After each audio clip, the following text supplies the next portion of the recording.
Hey everyone, thanks for tuning in. Today we have a very special guest. He's a former Wall Street trader who worked for Bear Stearns. He currently runs his own website, the Traders Net, and his own YouTube channel. His name is Greg Mannarino. Welcome to the show, Greg. Great to be here. Thank you very much. Fantastic. It's great to have you on. I've been following your work for a few years, and I guess the reason I've been doing that is because you've been so accurate and your take on the markets and whatnot is really detailed, and it not only just tells people what you think is coming, but it also educates them to be able to predict things for the future and learn what's actually happening rather than just hearing it like the mainstream does. So thank you for all your work. I appreciate that. Thank you very much, really. So I'd like to get a take on what you think is going on in the economy right now. We had Obama recently come out and say that the economy is doing great and people that say otherwise are peddling fiction. What say you? Well, I must be peddling fiction. Has actually made history, and not in such a good way. I call him Hoover Obama. The reason why I call him Hoover Obama is because, again, he has achieved a feat which has not been repeated in over 80 years. That is simply this. Through President Obama's entire presidency, he has had a sub-percent economic growth. We have not seen this since Hoover. That's over 80 years. So I believe he's the one peddling a fiction here. We also have, again, the worst economic recovery in history under this man here. And not only do we have that, he has taken the U.S. national debt, which took roughly 225 years to build up the first half. He's doubled it in 7. So if anyone wants to look at someone peddling fiction, the biggest joker of them all is Barack Obama, no doubt about it. So with that said, I don't know about you, but I don't believe in this whole Republican Democrat thing. I believe in what Bill Hicks said. They're basically puppets being pulled by the strings on both sides. But with the candidates that are running at the moment, we've got Hillary, Sanders, and Trump. Do you see any hope coming there, or what do you think is coming down the pipeline in terms of political solutions? Or is there any? It doesn't matter. It doesn't matter. We've already hit a critical mass, meaning we are now on a set trajectory. Basically, the U.S. economy and the world is in a lot of trouble here because of this hyperinflated debt bubble. It is the greatest threat to humankind, greater than a nuclear exchange. What people need to understand, and just look at Venezuela right now. They're in a situation where, although their country is awash in oil, complete mismanagement of their economy has led to a collapse. In U.S. dollars, a dozen eggs is $150. People are eating dogs and cats in the street right now. These people are asking for help from their government, and they're being tear gassed. This is big going to sweep the globe. Again, we exist in an environment of make-believe, a financial Frankenstein of truly epic proportions that on the back of a debt bubble, which is going to burst. It's a mathematical certainty. So globally, we are going to suffer from a resource issue, just like Venezuela. This is going to go global at one particular time. And I don't think we're that far off here. We're hearing from some pretty lofty people on the mainstream who are trying to warn what is coming. On my website, traderschoice.net, today, I put up a video where I talked about the yield curve here in the United States, how it's flattening. I show a chart there, and it's very interesting to see how this is occurring. We've seen this twice before. One was at the top of the .com bubble. The second was the 2008 crash event, where we had that flattening yield curve, and then it went inverted, and then everything just crumbled underneath it. I think we're very close to that inflection point now, and that is why we're starting to hear people like Bill Gross, Robert Schiller, Carl Icahn, and many others starting to sound the alarm. Something is lurking just beyond the horizon that is very ugly. Yeah, absolutely. And you're not alone. Even to add another name to that, Greenspan even said that what's happening in Venezuela is coming to America. I mean, that's the former, Fed chief coming out and saying this. So, I mean, you got some really big names that are, basically now agreeing with what you've been saying for a couple of years now. Do you think there's an element of they're just trying to, like a few of them seem to be insiders and they're washing their hands clean. So when it happens, they've kind of got, I told you guys this was going to happen, and, they can wash their hands clean of it. But I mean, it seems like no one wants it to end on their watch. So when do you think this is going to play out? I mean, do you think it's going to happen before the end of this political cycle, or do you think they'll try to kick the ball down the road a little bit more? I think they're going to try everything possible and things that we can't even think of just yet to keep this propped up, but it's not going to work. All they need is one error in something to occur, or a black swan, or who knows what, to start the cascade of events which are being suspended on some pretty fragile lines here. Again, we're now existing in this environment of multiple bubbles. They're everywhere. And they're also inverse bubbles, referring to precious metals here. The debt bubble is the biggest of them, never anything like this in the history of the world. And that has reinflated global equity markets, has caused massive capital misallocation across the spectrum, malinvestments, and all of this is going to correct to fair value. Again, I've been saying this lately, put a different perspective on it. I think a lot of guys are, but it's not really a collapse here. It's a correction to fair value is what we're going to be experiencing here. Nothing is real. When you have world central banks who have literally turned the system upside down to keep it suspended, going negative interest rates here in the United States, artificially suppressing interest rates, there's no real price discovery mechanism behind anything whatsoever. I don't care what you want to look at. There's no real price discovery behind it. So again, because of these distortions that have been created here in the bond market, which are absolutely mind-boggling, when all this corrects to fair value, it's going to feel like the mother of all collapses. But really all it is the market trying to correct itself, just like it did in 2008. This was a market that got way ahead of itself across the spectrum. It was trying to correct itself to fair value. The powers that be, they didn't want that. They want to keep it propped up. They want to keep it moving forward. What we do understand, especially with regard to the Federal Reserve, is they're a serial bubble blower. They blow these bubbles, they pop them. They blow them, they pop them. There's no, their mandate of price stability is a joke. There's no such thing. They don't care about price stability. They just want to inflate bubbles to foster a transfer of wealth from one group of people to the other. Now, what we're witnessing here is the mother of them all. And the middle class is going to be wiped out when this next one pops, and there's going to be no fixing it in any possible way. This is going to be a two-tier society at the end of this.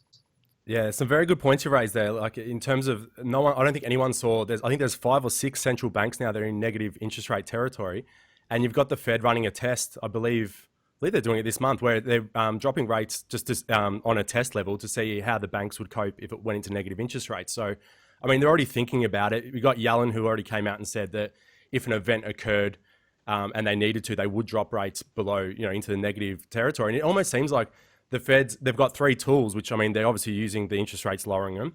They're doing the quantitative easing, the money printing. And their third tool seems to be just talking up the market. Oh, we might raise. But then it seems like they wait for an external event, whether it's, a terrorist attack, whether real or false flag, or whether it's something going on in another economy, whether it's China, and then they use that as their excuse. Oh, we're going to raise rates, but because of this outside of our control, we're not going to. And I wonder how much longer they can keep this game up where they have to. I mean, put it this way, we're at what is it, 0.5% in the US? Here in Australia, we just lowered rates. And you've got the IMF and World Bank that publicly said to the Fed, like, don't raise your rates. I mean, what would happen if rates even went to a historically low 2 or 3%? What would happen to the economy? I thought you'd laugh at that. Exactly. Because it's just insane. It really is here. Again, the Federal Reserve specifically has pushed themselves into such a tight spot right now. They're in a lot of trouble. I can't imagine they can sleep at night. We've been hearing all the nonsense that you just went over out of their mouths. And the Federal Reserve, again, is going to have to do something. Let's talk about this. What the Fed has been doing, status post the 2008 event, and this is in their own words, has been maintaining emergency monetary policy. So let's say this month, you're right, there's a policy decision this month. If they do not decide to raise the federal funds rate, no confidence in the U.S. economy. Not only is it a no confidence vote, again, it's going to put the Federal Reserve in a very poor light. They're going to continue to lose credibility. Now that the Federal Reserve decides to raise the federal funds rate, I think we're going to get a little nudge with regard to that flattening yield curve. And bad omen. We've twice before, 2001, right before the dot-com bubble. And I am more than certain that the Federal Reserve is watching that yield curve. I would say this: keep your eye. I was listening to this. Keep your eye on that, on that yield curve here. It's getting flatter. If that thing inverts, get out of any investments on the long end of this market. It's going to take a wallop, just like it did the two previous times. So I 100% agree with you. And what do you think people can do to protect themselves? What assets to protect? What assets are you talking? They're in the bubbles, and which ones are in the inverse? Just to give you an idea, like China and Russia are loading up on physical precious metals, whether it's gold, silver, or buying up on the physical assets. Should people be doing that, or should people following Warren Buffett's advice of getting into things? What do you think? Warren Buffett, huh? Well, this man, he's a spokesperson for them. Look, not many people can be Warren Buffett. Warren Buffett is where he is right now for a lot of reasons. His company's got government bailouts as well here in the United States. But the issue is simply this: people need to be becoming their own central bank and betting against this debt bubble. Those have been my two premises since day one, and that means again, hold a hard asset. And referring to inverse bubbles, no doubt about it. It's silver and gold are in an inverse bubble. And again, and I'm not making this up. Look, we've seen this before. We have an environment of risk, a deliberate environment of risk where world central banks again have created such a situation where there's nowhere else to go but to stocks. So there's a lot of cash going into stocks. A lot of cash has been borrowed to go into the stock market. We've never seen that before to such a degree. Margin debt right now is at historic high for people to participate, and not just people, but investment banks as well, to participate in this engineered bull market. So that's created malinvestment. That's created capital misallocation. So we have these inverse bubbles here with regard to precious metals. We have a bubble here with regard to the stock market, which has been inflated on the back of the debt bubble. This is going to reverse, and I mean hard. So there's major opportunity to be holding a hard asset, to be grabbing onto these things while we can. There's a moment here where there's not going to be that much of this stuff available to the average person, in my opinion, moving forward. But just bet against their system. Understand it's rigged against you. Understand that the debt bubble cannot be sustained indefinitely, and it's going to burst. Whether it's an hour from now, whether it's a week or a month, it's going to happen. So that should put an easy perspective on this for people so they know what to do. Yeah, absolutely. I think that's the thing. We can see where this is heading. It's hard to predict the timing, but I guess we live in a society where people want instant gratitude or instant, they want basically instant results. Whereas, these things take a little bit of time to play out, and you're better off being, one day early than one day too late. So, yeah, 100% agree. And interesting to note on Warren Buffett, the people that are listening to this that are big fans of him, you're absolutely right. Like, he got bailed out in 2008. And people should look into his father. His father was very successful. I guess Warren probably got a lot from him.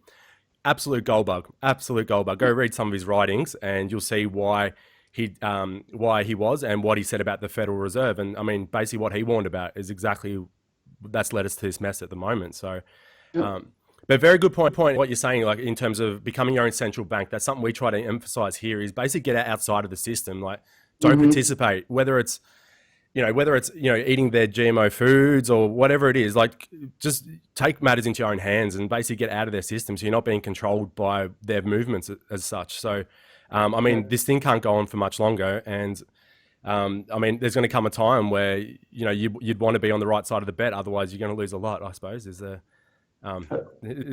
reality. People here in the United States are maxing out their 401ks, which is usually a good idea. But right now we're at the top, And people don't know when to pull out here. They're not looking at things like the yield curve. They're not understanding things like margin debt. They're not understanding what has been created here. This environment of massive distortions across the spectrum of every single asset class because of the actions of world central banks who really have no recourse here. Again, we exist in this debt-based economic model that demands cash be borrowed into existence in greater and greater amounts, going back to what Barack Obama has done in his 7 years. He doubled the U.S. national debt in 225 years to build the first half. 225 years, he doubles that. Again, this should show people the magnitude of how this is progressing. They have to continue to borrow more and more and greater and greater and greater to keep it suspended, to keep it working. It's just the way the system works. It's debt-based. It demands that debt is borrowed in greater amounts into existence. And that has created this bubble, which is a resource problem. It's not just a financial issue. This is what people need to understand how important this is. Look at Venezuela. Look at Venezuela, people. That's going to be where you are. I don't care where you live in the world. That's going to be you. Yeah, absolutely. And I mean, people should look at it like I said before, I'm not Democrat, Republican or either, but you look at Obama came in, what was it, 8 trillion. Now they reckon when he's going to leave, it's going to be 20 trillion when he leaves office. And whoever takes over, I mean, unless they keep, like you're saying, pumping money in the system, it's going to collapse in on itself. I mean, we've talked about they're lowering interest rates into negative. Like, how much further can they go, really? And the only other option is to print money. We had Ray Dalio actually come out this week, and his idea was helicopter money in terms of just instead of buying the bonds, just giving it straight to the banks. So, I mean, you can see that they're running out of options to keep this thing going. So it's only a matter of time. And I guess that's why, the work you do is very important, Greg. People should head over to your YouTube channel because you break this down on a chart level and very specific. I mean, we've touched here on an overview basis, but I'd love to get you on in future as events occur and get your take on it for my audience. And for the people that are watching today, head over to Greg's site. I believe you post your videos there first on Trader's Choice. TradersChoice.net. Everything goes there first, yes. Yeah, and even for people that are looking to get into trading, I believe you also teach people how to trade and you place your own trades. You're very transparent with what you do. So, yeah. Well, thank you very much, Greg. Is there any other words you'd like to leave our audience with? I think we covered a lot of stuff and very, very important stuff. And I think if people do agree with what we've talked about, they need to get the word out there. They need to start trying to let other people understand what is just so plain to see. And it's not easy, but I do feel like we are kind of all responsible for each other.